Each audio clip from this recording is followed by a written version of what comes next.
एकता ही बल। बहुदिन तलर कथा। किछि पक्षी माने खाद्य अन्वेषण रे आकाश रे उड़ी बुलु थांती। तले जंगल देखी से माने भाबिले एठारे निश्चित खाद्य मिली पारे। एही समय रे भूई रे किछि चाउलर दाना पड़िथिबार गोटिए पक्षी देखिला। एहा देखी से अन्य पक्षी मानंकु कहिला, भाई माने एही चाउलर दाना रे आम समस्तंकर पेट पूरी जीव। पक्षी माने एही कथा सुनी चाउलर दाना खाइबा पाई तळकु शीघ्र उड़ी आसिले एवं खाइबाकु लागिले। किंतु प्रकृतरे से चाउलर दाना गुड़िक गोटिए शिकारी पकाई थाए एवं गछ उपरे लुचि करी बसी थाए।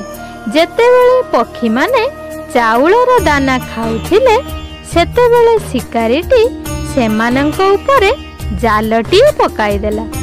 सबु पक्षी माने जालरे पड़ी गले एवं बहुत कष्ट अनुभव करुथिले।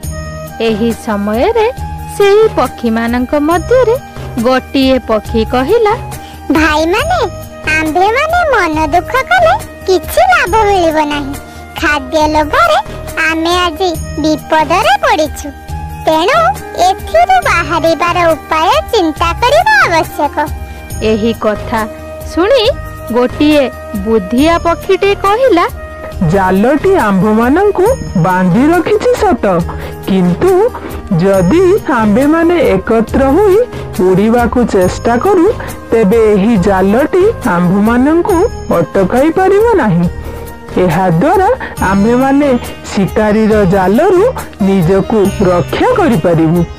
एही कथा को सबु पक्षी माने मानि नेई एका थरे के सबु पक्षी माने जाल को नेई उड़ी चलिले एवं एते उच्च को उड़िले जे शिकारीटी पक्षी मानंकु एवं जाल को हराई निराश होई घर को फेरिला।